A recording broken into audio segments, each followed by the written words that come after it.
We're going to try to cover Genesis 27, the last part. We have one verse to look at, and then Genesis 28, and then 29 through 31 is we're going to touch on here this evening.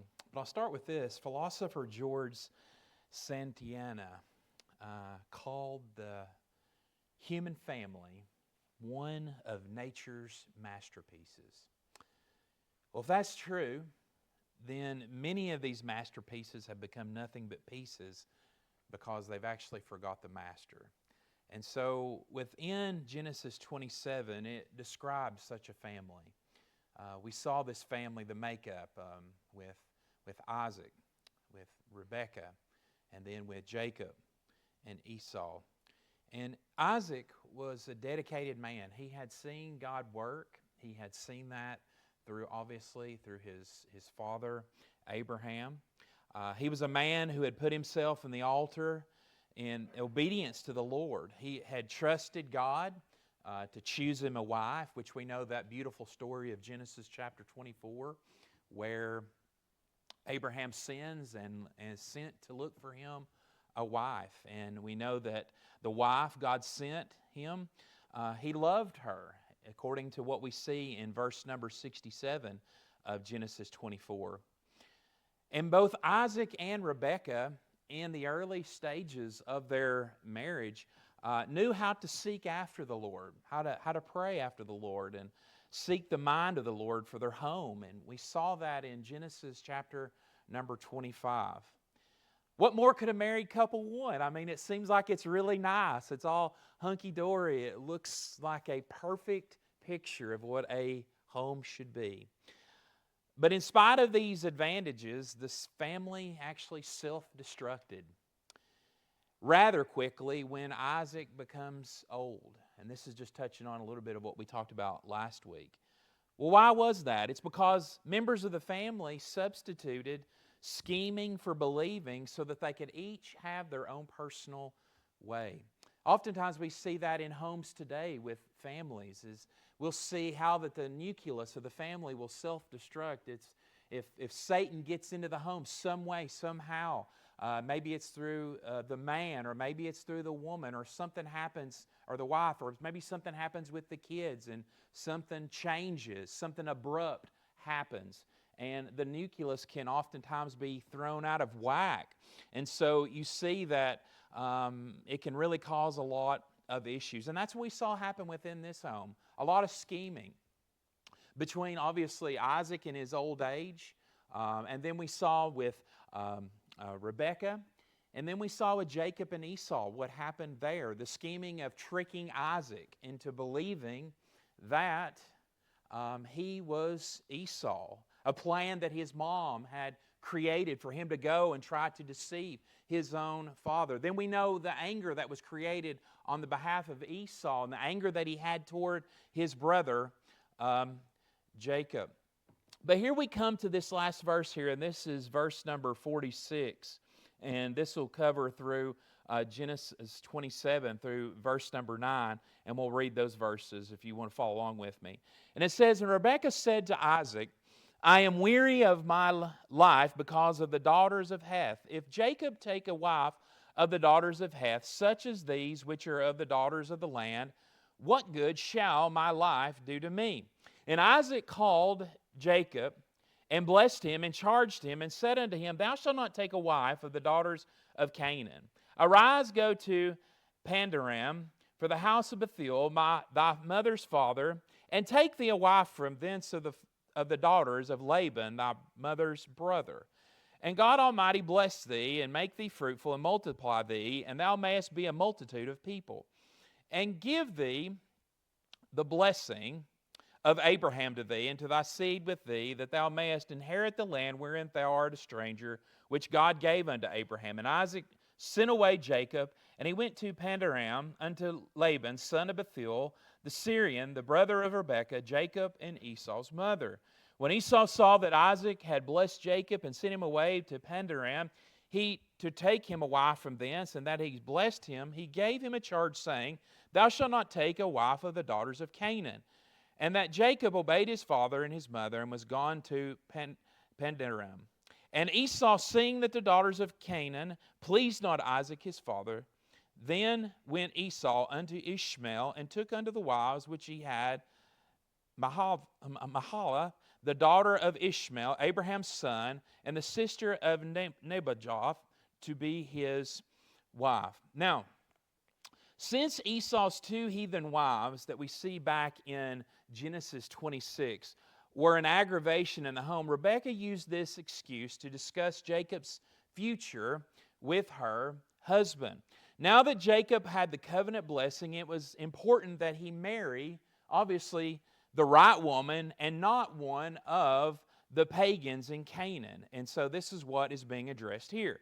So Isaac agreed and called Jacob to him to make the decision. When the summons came, Jacob, I think, possibly may have thought that he expected his father to scold him because of all that had taken place for what he had done. But Isaac actually didn't do that. He didn't scold him or didn't do anything like that. Now, Esau's response to this news was further evidence, however, that he despised everything spiritual. For he went out and took another wife, and because Jacob was looking for a wife among his uncle Laban's children, Esau chose a wife from the family of his uncle Ishmael, from that descent, which we know that Jacob, that's why that Rebekah had brought to his attention. That's why Isaac also agreed that he should choose one not of the lineage there of Canaan. But then we see here of Jacob's dedication. Now, Jacob was the homeboy and is now without a home, and we're going to see this here as he's going to leave, and he's going to leave here from home. And this starts here in verse number 10. And Jacob went out from Beersheba and went toward Haran. And he lighted upon a certain place and tarried there all night because the sun was set. And he took the stones of that place and put them for his pillows and lay down in that place to sleep. And he dreamed, and behold, a ladder set up on the earth, and the top of it reached to heaven. And behold, the angels of God ascending and descending on it. Now, Jacob, like I mentioned here, is without a home, and he's starting on a 500-mile trek to Haran. He was fleeing from who? His angry brother, who is Esau, and he's facing an unknown future. He doesn't know really what lies ahead, and all he had to depend upon was his father's blessing, the blessing that his father Isaac had given him. And so from now on, the homeboy, this is relating to Jacob, would have to become a pilgrim, and literally he would have to walk by faith as he has left here. It was a 3-day journey to Bethel, and those first 3 days of his adventure, it must have been very difficult. It must have been difficult as he's walking by faith, he's trusting here. And here's some things that were possibly in his mind. Would Esau follow him and try to kill him? Would Esau, his brother who is angry, try to pursue after him to take his life? That was maybe in the back of his mind, thinking like, I've got to be looking over my shoulder. I've got to be thinking, is he coming my way? But also, would he have enough food to keep him going? So there are possibly a lot of different things that are running through his mind as he leaves out and he goes. So then we find out here that he decided to spend the night at Bethel, and he had no idea, literally no idea whatsoever, that God would meet him there. And from that night on, Bethel was a special, very special place to Jacob. A very significant place for him. And so we see here in verses 11 through 12 that we just read, there's a dream that he has. And it says here that as he went there, he tarried there all night because the sun was set, and he took the stones of that place and put them there for his pillows and lay down there. Now Jacob slept on the earth with a stone for his pillows. Now that was a cultural thing. That was something that he would have done, and he would have rested there. The stone, however, many believe may have been more than just a place to lay his head, but also as a form of a weapon to protect himself, having the stones laid there before him. And so it tells us here that he lay down in that place to sleep, and he dreamed. He had this dream, and it was an awesome dream here that he had. And behold, a ladder set up on the earth, and the top of it reached to heaven, and behold, the angels of God ascending and descending on it. So really interesting, ascending and descending as he sees this here within his dream. And then it tells us in verse number 13, and behold, the Lord stood above it and said, I am the Lord God of Abraham, thy father, and the God of Isaac. The land whereon thou liest, to thee will I give it, and to thy seed. And thy seed shall be as the dust of the earth, and thou shalt spread abroad to the west, and to the east, and to the north, and to the south. And in thee, and in thy seed shall all the families of the earth be blessed. And behold, I am with thee, and will keep thee in all places whither thou goest, and will bring thee again into this land, for I will not leave thee until I have done that which I have spoken of to thee. Now, here we see Jacob, and he saw the Lord above him, and then he heard him speak. The Lord didn't rebuke Jacob for participating in Rebekah's scheme. No, he didn't do that. Instead, he spoke these words of encouragement. He reminded him of this promise, and he gave him the assurance to know what? That I am the Lord thy God, I am with thee.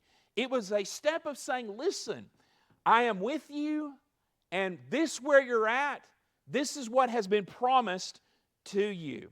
And so we know that God would appear to Jacob at least 5 more times in the years that are to come. But this first meeting was a very significant one. It was a very important one because he learned that God was interested in him and that was at work in his life. So we know that there were times where God did this with Abraham. He would constantly reaffirm to him that he is with him, giving him the assurance. And here we see that with Isaac and then also with his son Jacob. He appears to him and says, I am with you. This assurance that he needed. And why did he need this assurance? Because he's walked into the unknown. He's walked into the unknown. He has left his home. He knows there's a lot of trouble brewing back there. Remember that dysfunction that he just walked out of with Esau, his brother, scheming, wondering if he's going to take my life. And so here we see that he walks out of this, and then God reassures to him that I'm with you. Now, I don't know about you so much, but I need that every day when I read the Word, that regardless of what I'm going through, I have the assurance to know that my God is with me. Regardless of what the situation may look like, regardless of how bleak, wondering, how am I going to get out of this?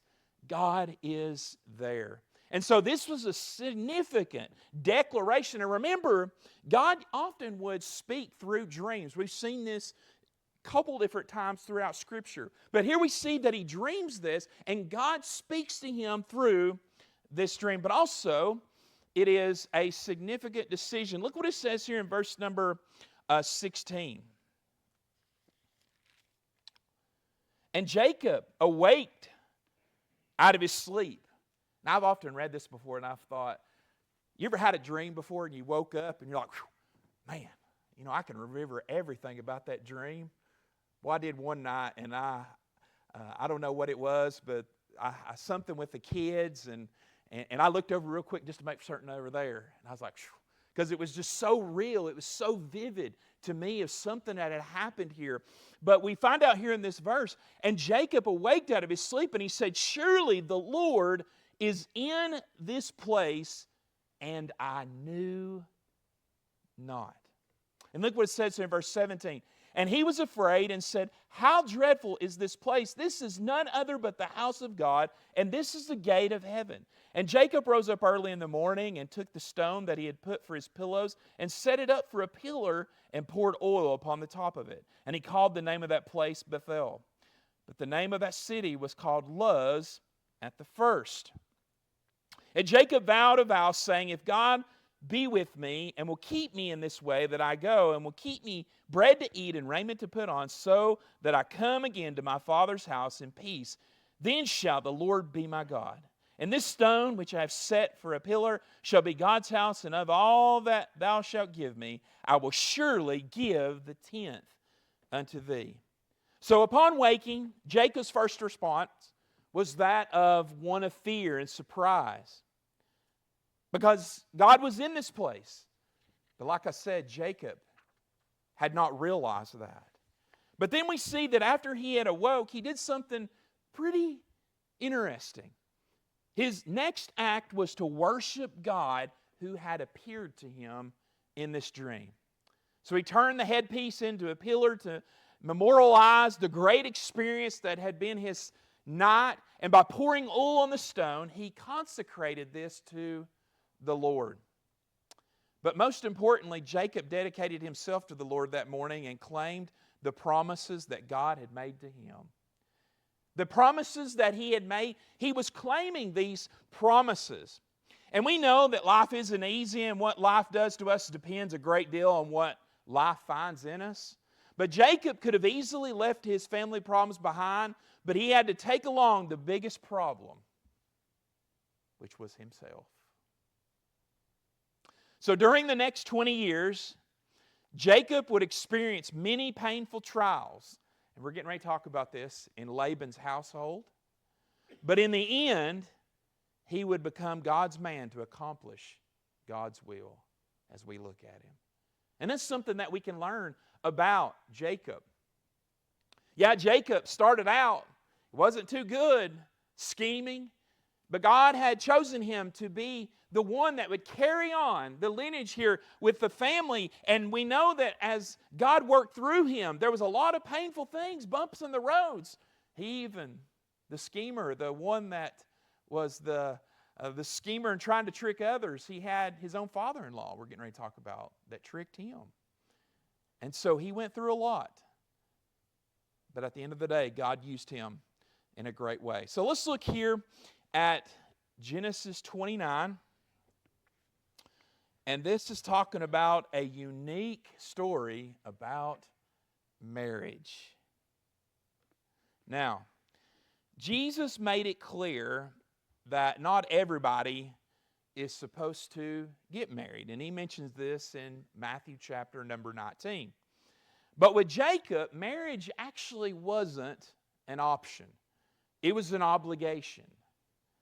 The success of the covenant promises that God gave to Abraham depended on Jacob's finding a wife and then building a family with her that would eventually become the people of Israel. Remember, his name changed to Israel, the nation that would bring the promised Redeemer into the world. So let's look here as we begin this story, this chapter, of this interesting dilemma of how he was schemed himself and tricked, and how God worked through that. So starting here in verse number 1, let's read through verse number 13. Then Jacob went on his journey and came into the land of the people of the east, and he looked, and behold, a well in the field, and lo, there were 3 flocks of sheep lying by it. Fly out of that well, they watered the flocks, and a great stone was upon the well's mouth. And thither were all the flocks gathered, and they rolled the stone from the well's mouth, and watered the sheep, and put the stone again upon the well's mouth in his place. And Jacob said unto them, My brethren, whence be ye? And they said, O Haran are we. And he said unto them, Know ye Laban the son of Nahor? And they said, We know him. And he said unto them, Is he well? And they said, He is well, and behold, Rachel his daughter cometh with the sheep. And he said, Lo, is it yet nigh high day? Neither is it time that the cattle should be gathered together. Water ye the sheep, and go and feed them. And they said, We cannot until all the flocks be gathered together, until they roll the stone from the well's mouth, then we water the sheep. And while he yet spake unto them, Rachel came with her father's sheep, for she kept them. And it came to pass, when Jacob saw Rachel, the daughter of Laban, his mother's brother, and the sheep of Laban, his mother's brother, that Jacob went near and rolled the stone from the well's mouth, and watered the flock of Laban, his mother's brother. And Jacob kissed Rachel and lifted up his voice and wept. And Jacob told Rachel that he was her father's brother, and that he was Rebekah's son. And she ran and told her father. And it came to pass, when Laban heard the tidings of Jacob his sister's son, that he ran to meet him, and embraced him, and kissed him, and brought him to his house. And he told Laban all these things. So, when he introduced himself, here comes Jacob. He's coming here, and when he introduced himself, she ran to tell Laban the news. And in the ancient East, family ties were very, very strong. And visiting relatives, including those you'd never met before, would be entertained in the home of their own flesh and blood. So it was literally like a big party. They took it very seriously. You know, like some gatherings, when you get together, they come together and, boy, they'll fix the best food you've ever eaten.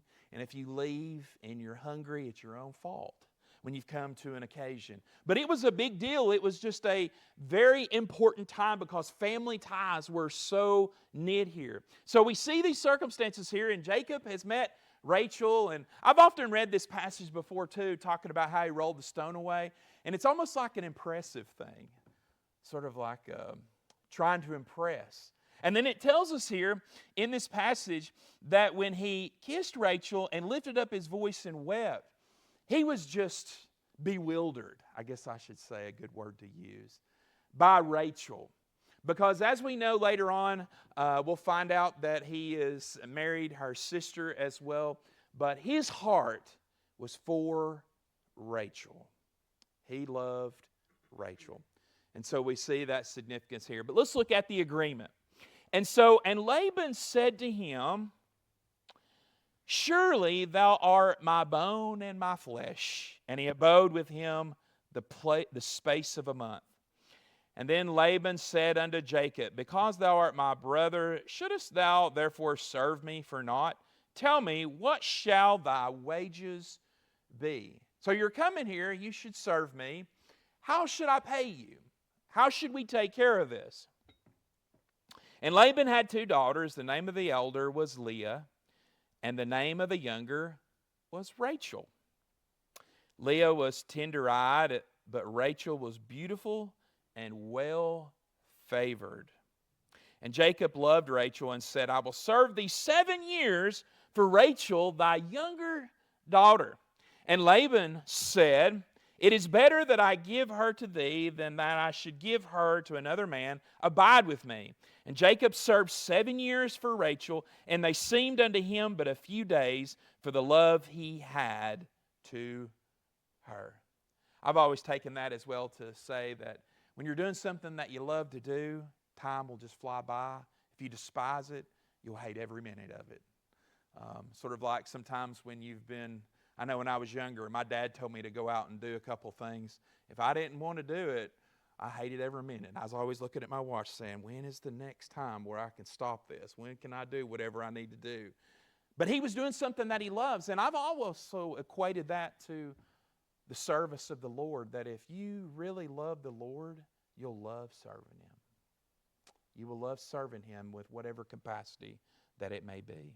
So during his first month in Laban's house, Jacob did his share of the work and was happy for every opportunity to be with Rachel. Because when he was working, he got to look and he got to lay his eyes upon Rachel. Because he was just awestruck by her beauty. He loved Rachel. What Jacob didn't realize, however, was that Laban had a good trick up his sleeve. A really good one. Who would control his life for the next 20 years. Now, once again, we see growth in Jacob's character as he patiently served Laban for 7 difficult years. Shepherding isn't an easy vocation, and 7 years would be a long time, but Jacob's love for Rachel took the burden off the work, and it caused him to actually work pretty quickly that passed the time away. It's been well said, and I like this, it's been well said that happiness consists of having someone to love, something to do, and something to look forward to. That's what happiness equates to. And Jacob had all three of those. He had someone to love. He had something to keep him busy and something to look forward to. There was a goal that was there that if I work faithfully to and serve Laban, I will win the hand. I will have Rachel as my bride. Now, you got to know, he's thinking in these standards, not knowing that he was going to get tricked himself, but knowing that this is what he is working towards. And then we come here to the deception. Look at verse 21. And Jacob said unto Laban, give me my wife. I've worked. Give me my wife. For my days are fulfilled, that I may go in unto her. And Laban gathered together all the men of the palace and made a feast. And it came to pass in the evening that he took Leah his daughter and brought her to him, and he went in unto her. And Laban gave unto his daughter Leah Zilpah, his maid, for a handmaid. It came to pass that in the morning, behold, it was Leah. And he said to Laban, what is thou that thou hast done unto me? Did not I serve with thee for Rachel? Wherefore then hast thou beguiled me? Now, boy, wouldn't that be something?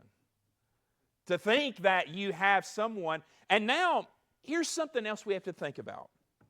In this with Leah, obviously she had to be privy to what's going on. She had to know that her dad was going to set it up like this. He possibly may have lied, deceived her a little bit too. But she had to know what was going on. And it's quite possible, I've read some on this, that maybe she tried to mimic a lot of Rachel, tried to be like her in order to scheme and try to trick Jacob, because it worked. He didn't know it was her until the morning. And here he finds out that he has been fooled. Wow. And Laban said, it must not be so done in our country to give the younger before the firstborn. Wow. I bet Jacob was thinking, I should have read the fine print. I should have read the fine print on this one, okay? I should have understood that this is the way it's going to be. So he has Leah. And he says, right here it says, fulfill her week, and we will give thee this also for the service which thou hast served with me yet 7 other years. 7 other years you have to work now to have Rachel. And Jacob did so and fulfilled her week, and he gave him Rachel his daughter to wife also. And Laban gave to Rachel his daughter Bilhah, his handmaid, to be her maid. And he went in also unto Rachel, and he loved also Rachel more than Leah, and served with him yet 7 other years. So 7 years, this isn't some type of symbolic saying, but this is just a literal 7 years, okay, for Leah, and then 7 years for Rachel.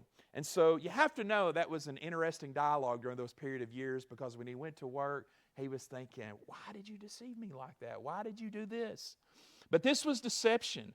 So the man who deceived his father was deceived by his father-in-law. And the man who passed himself off as the firstborn son now receives Laban's firstborn son to be his wife. There's some connections there if you look at that terminology. But imagine the groom waking up, like I mentioned earlier, and on the first morning of his festive week. Now, in this culture, there was a festive week that when there was a marriage, when the hand was given to an individual by the family, there was a festive week that went on. And among Semitic peoples, we're talking about Jews and Arabic and people cultures of that time, for 7 days after their marriage, the bride and groom were treated like king and queen. That meant everybody got them whatever they wanted. I mean, they were treated with the highest stages of hospitality. But Jacob must have felt more like the court jester with what's happened to him here, because Laban had made a fool out of him. But there was nothing Jacob could do, For the father and the household was in supreme control of what was going on. Laban must have congratulated himself on the success of his scheme, not realizing, and this is important, catch this. He must have congratulated himself on the success of his scheme, not realizing that the Lord was ruling and overruling in the entire event. Now, he just thought that he had tricked Jacob. But in the grand scheme of things, the Lord was in control of all of this. He was in control of the whole set of circumstances here. I like what it says in Proverbs 21, verse number 30. There is no wisdom, nor understanding, nor counsel against the Lord. His ways, His promises, His plan will always succeed. Regardless of what evil, what may come, God's ways are always superior in His plan. So, something interesting to think about. Because what Laban meant as evil, God used for good. Because he was still going to be with Rachel, and still what was going to come from his descendants. So, very interesting as we look at that. All right, just pause here just for a moment. Anybody got a question as we move on? Something caught your attention?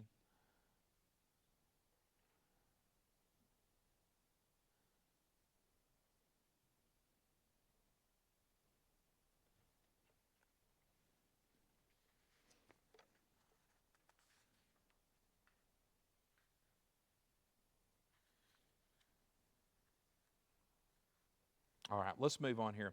So let's look to parenthood here, and this is about the children. So the Song of Solomon reminds us that the Jewish people never minimized the personal joys of marriage. We don't really read a lot in the book of the Song of Solomon.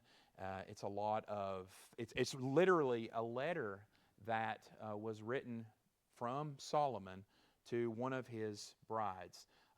Sometimes we can equate it in a symbolic manner of the reference of Christ and His love for the church. But here we see that this book does talk about a lot of what happens in the context of pursuing after someone, in the context of marriage. But they also talked about the Jewish people, the responsibility of having children and building a God-fearing family. That was a very important thing, and we're going to see that here within this passage. So we start here in verse number 31, reading through 35, and this talks about Leah's children. And when the Lord saw that Leah was hated, now when we often read that verse, it's not that Jacob hated her. When you look at the translation here of this verse, what it means in the context of this passage, it was that he chose and he loved Rachel more than Leah. Okay? Because he didn't ask for Leah's hand. He was tricked, but he still married her, and then he took the hand of Rachel, obviously after the 7 years. And so when God saw this, He opened her womb, but Rachel was actually barren. She was not able to have children. And Leah conceived and bare a son, and she called his name Reuben, for she said, surely the Lord hath looked upon my affliction. Now therefore my husband will love me. And she conceived again and bare a son, and said, because the Lord hath heard I was hated, He hath therefore given me this son also. And she called his name Simeon. And she conceived again and bare a son, and said, now this time will my husband be joined unto me, because I have borne him 3 sons. Therefore was his son called Levi. And she conceived again and bare a son, and she said, now will I praise the Lord. Therefore she called his name Judah, and left bearing. And then we move also to chapter 30. We're going to skip over here to verses 17 through 21, and this is also where Leah conceives. And it says, and God hearkened unto Leah, and she conceived and bare Jacob the 5th son.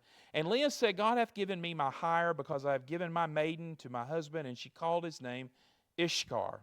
And Leah conceived again and bare Jacob the 6th son. And Leah said, God hath endued me with a good dowry. Now will my husband dwell with me, because I have borne him 6 sons. And she called his name Zebulun. And afterwards she bare a daughter, and called her name Dinah.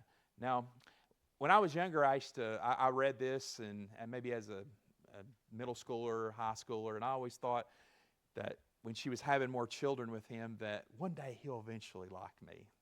One day it will eventually supersede that. But here we see that this is Leah's children. And then we see Bilhah's children. This is verses 1 through 8. And it says, "And when Rachel saw that she bare Jacob no children, Rachel envied her sister.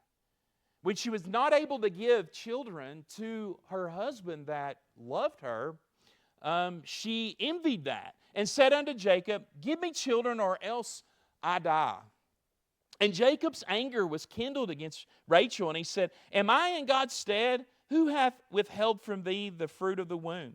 And she said, Behold, my maid Bilhah, go in unto her, and she shall bear upon my knees, that I may also have children by her. And she gave him Bilhah her handmaid to wife, and Jacob went in unto her. And Bilhah conceived, and bare Jacob a son. And Rachel said, God hath judged me, and also hath heard my voice, and hath given me a son. Therefore called she his name Dan. And Bilhah, Rachel's maid, conceived again, and bare Jacob's second son. And Rachel said, with great wrestlings, Have I wrestled with my sister, and I prevailed? And she called his name Naphtali. Now, that Jacob would become angry. And this is a response to what she said earlier in the passage, where she was saying, Give me children, or else I die. That Jacob would become angry with his favorite, here we see here, wife, shouldn't actually surprise us. Because even what you look at that are really well couples will have disagreements. I mean, you think about with your spouse now, there's going to be disagreements over something, whether a place to go eat, not picking up something. I've heard this thing before. Don't put that there. You need to put it in its place. So we know that there's all types of little things, little disputes that go on here. But this shouldn't surprise us here. And so she was blaming him for something over which he actually had no control. But what Rachel needed wasn't a lecture on theology or gynecology. She needed the kind understanding of her husband. She needed the encouragement that only his love could provide. And so in offering her maid, Bilhah, to become a surrogate mother, Rachel was exercising her rights. This was her right under the law of the land, and agreeing that Bilhah could become Jacob's wife so that this could be a child. That's that phrase that we see here in verse number 3 that talks about that shall bear upon my knees, refers to a legal adoption in this culture. This is what that phrase actually means there.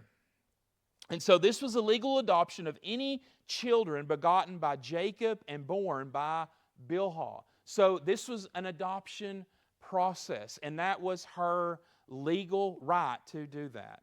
And then we come here and find in verses 9 through 13 of Ziplah. Now, when Leah saw that she had left bearing, she took Zilpah, her maid, and gave her Jacob to wife. And Zilpah, Leah's maid, bare Jacob a son, and Leah said, A troop cometh, and she called his name Gad. And Zilpah, Leah's maid, bare Jacob a second son. And Leah said, Happy am I, for the daughters will call me blessed. And she called his name Asher. Now, Leah's temporary barrenness motivated her to give Jacob actually a fourth wife. Now, remember, in this polygamous type of situation here at this time in culture, this was permissible. This was something that was a cultural part during this time, and we see that in the Bible. But her maid Zilpah, and like Rachel, to claim Zilpah's children as her own, she named the first boy Gad, and that name actually means in Hebrew, luck has come. So here she sees that she gives him this opportunity to have to have this fourth spouse, and then the next one to come was Asher, and this is blessed and happy. So a lot's going on here. A lot of giving, a lot of taking.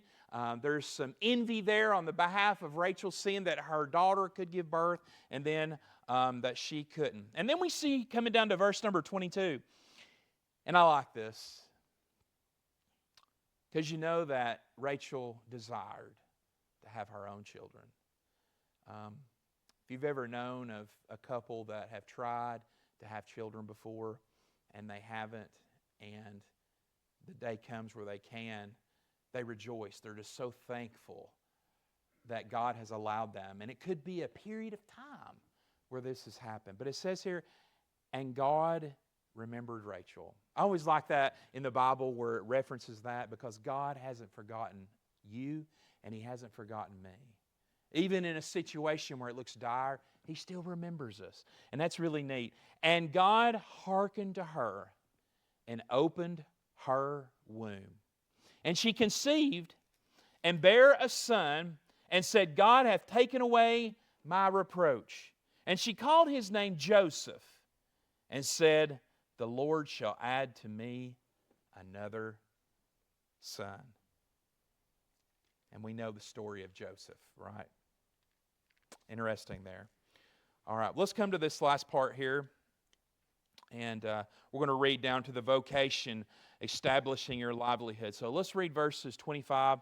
We'll go through 43 here, and then we'll quickly go through the rest of them. And it came to pass, when Rachel had borne Joseph, and Jacob called unto Laban, send me away, that I may go unto mine own place into my country. Give me my wives and my children, for whom I have served thee, and let me go, for thou knowest my service which I have done to thee. And Laban said unto him, I pray thee that I have found favor in thine eyes. Tarry, for I have learned my experience, that the Lord hath blessed me for thy sake. And he said, appoint me my wages, and I will give it. And he said unto him, thou knowest how I have served thee, and how thy cattle was with me. For it was little which thou hadst before I came, and it is now increased unto a multitude, and the Lord hath blessed thee since my coming. And now when shall I provide for my own house also? And he said, what shall I give thee? And Jacob said, thou shalt not give me anything. If thou wilt do this thing for me, I will again feed and keep thy flock.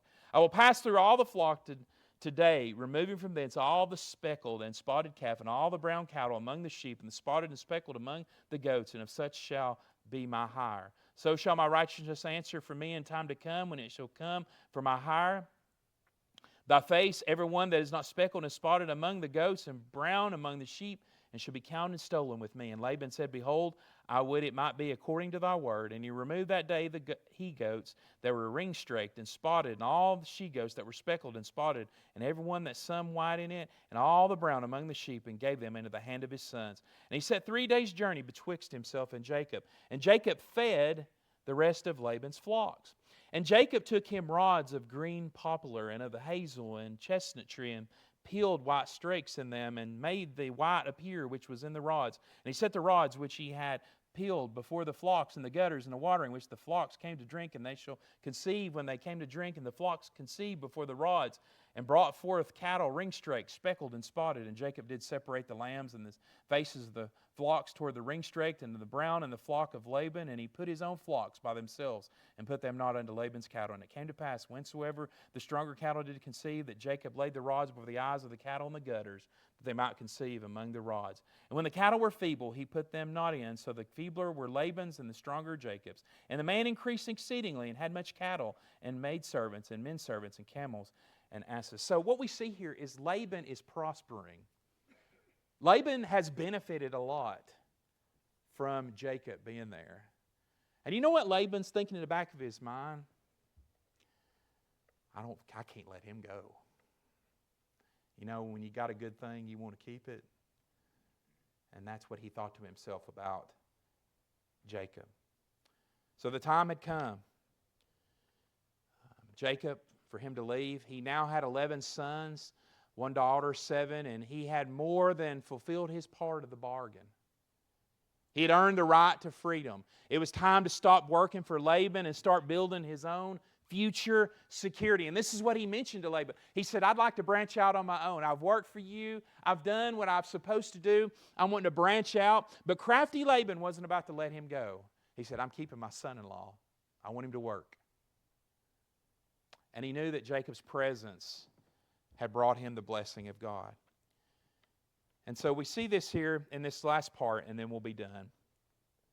It says in verse 1, and he heard the words of Laban's son, saying, Jacob hath taken away all that was of our fathers, and of that which was our fathers hath he gotten all this glory. And Jacob beheld the countenance of Laban, and behold, it was not toward him as before. Now, what does that mean? remember when he greeted him and he was happy with him?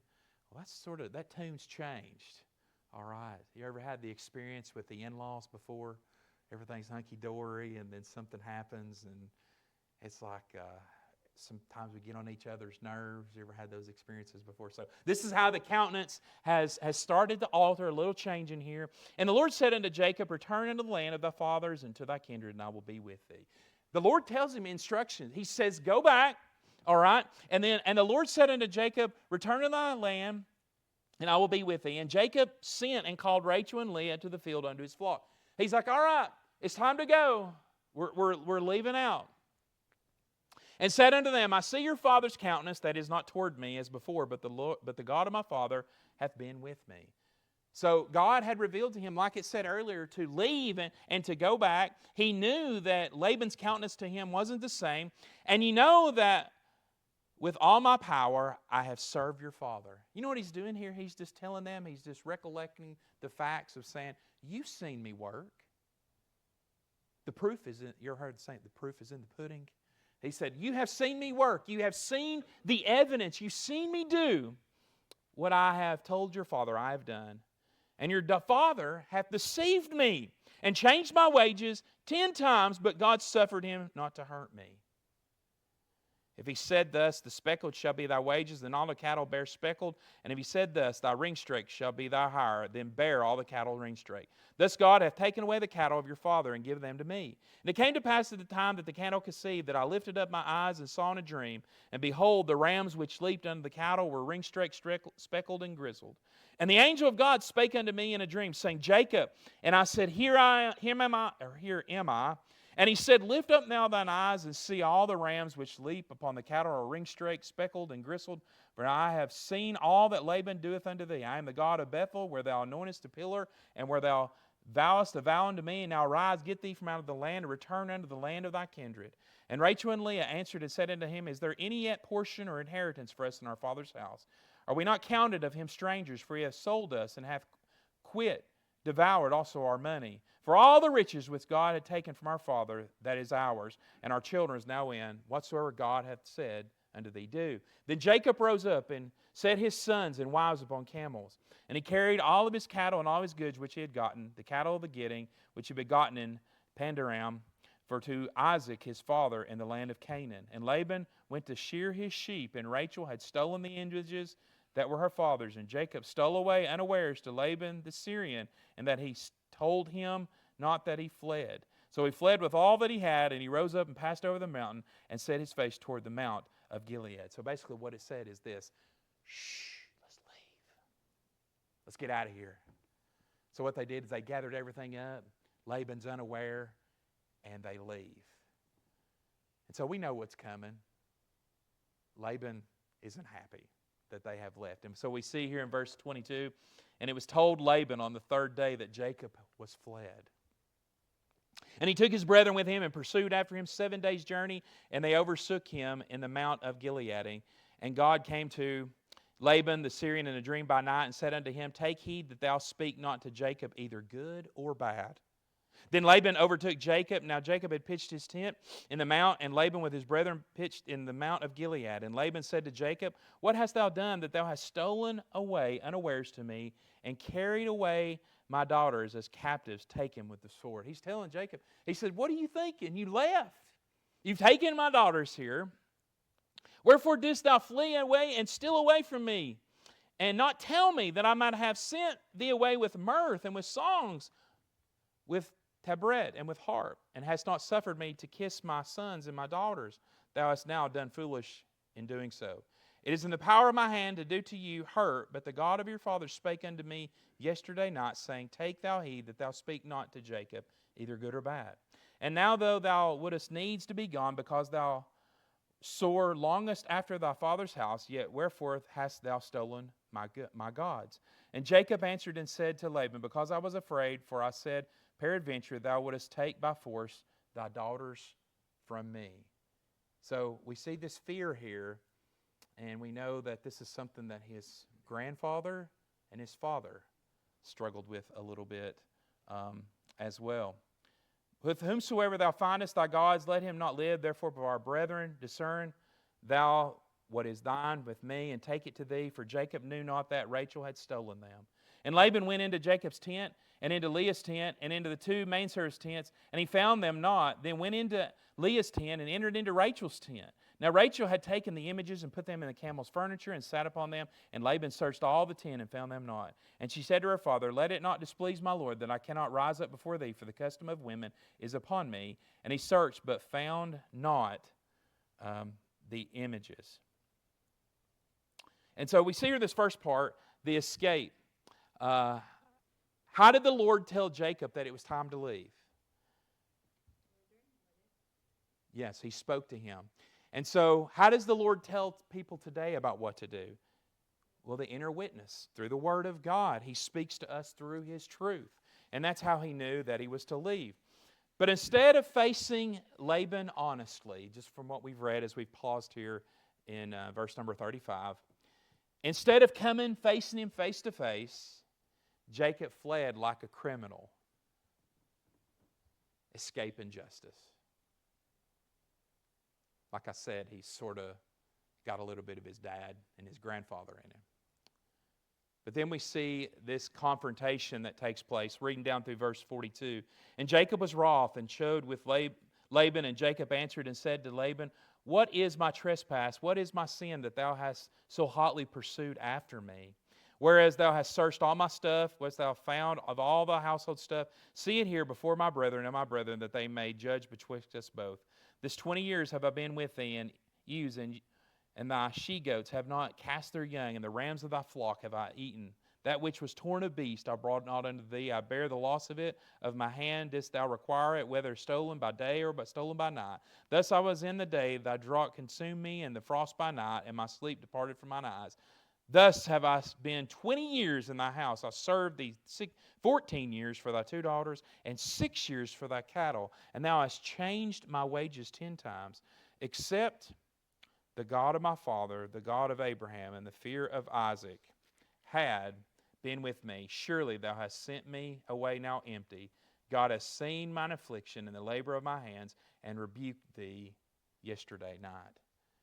So since a 3 days journey lay between Laban's settlement and that of Jacob, it took that long for word to get to Laban, obviously, that of his son-in-law had bolted. By the time Laban got the news, Jacob, as I mentioned earlier, was long, long gone. It took a week for Laban to catch up, and finally he did. And so watching his devious father-in-law arrogantly search through his stuff, I don't know about you, but searching through somebody's stuff just would not be the approach that would make someone happy here. But we know he's searching through all this stuff. And so Jacob spoke openly of Laban's underhanded practices, how he deceived Jacob, gave him the hardest work to do, changed his wages many, many times, and that God had blessed Laban because of Jacob. So Jacob's going through all these stories. He's talking about all that had taken place, but Laban had never thanked him. He had never thanked the Lord or had thanked Jacob, nor had he repaid Jacob for the animals that he had replaced, I should say, at his own expense.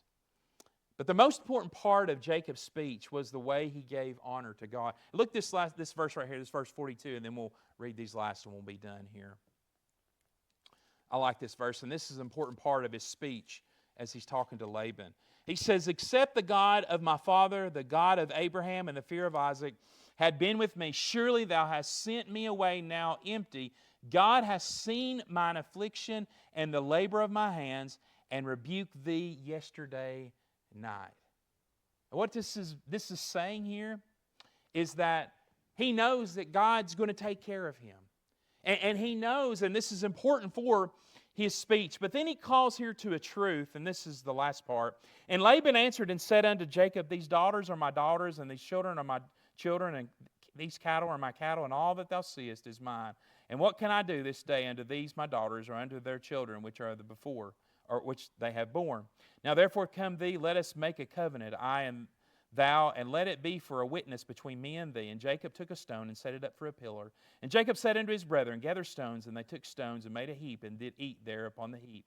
And Laban called it Jagar Shadutha. That's a good one to say, isn't it, right there? Jagar Shahadutha. You have to break that one down into syllables. And we see here, that's verse number 47.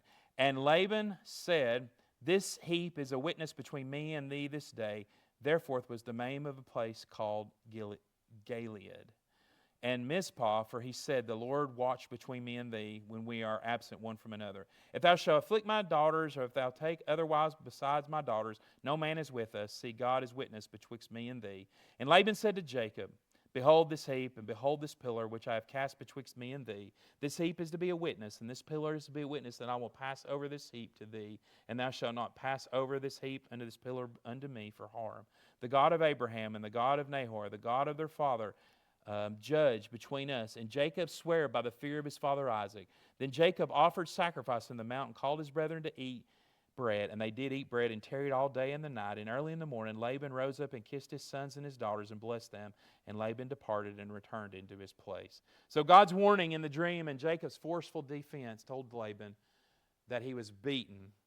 But the old deceiver put on a brave front just the same and tried to make everything look like he was a peacemaker.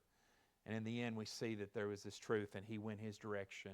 And obviously, Jacob went his direction because God had his hand upon Jacob. Just like he had his hand upon his grandfather, his father, and him, God has got his hand on his chosen individuals that he has going to use for his plan. So interesting as we look at this story. I've always thought it was very interesting about the thing with Leah and Rachel. But like I said, Jacob was used greatly of God, but it wasn't easy getting there. There were some trials and there were some difficulties, for sure. All right. That's a lot to say tonight. But interesting, if you come out with anything tonight, just remember, try not to deceive, okay? Because it always comes back to get you eventually. What's the old saying? It's those who intend to deceive. What's the quote? Anybody know what I'm trying to say? A tangled web they weave. I can't remember the quote exactly, but it's a good one. Those who tend to deceive often weave a tangled web of something. I can't remember, but it revolves around that thing of deceit. But whatever you do, try to do in deceiving someone, it'll eventually come back around.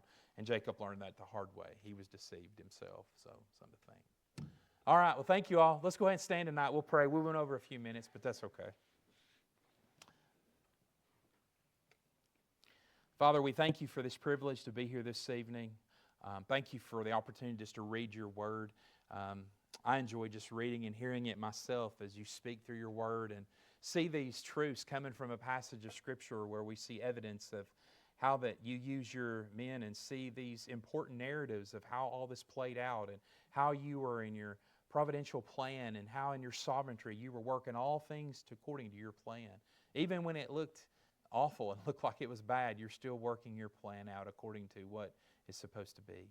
And we thank you, we praise you once again. Thank you for this opportunity together this evening. Pray for safety as we travel home. And we ask all these things in Jesus' name. Amen. Amen. That quote I was thinking of is one Andy Griffith used before. It's like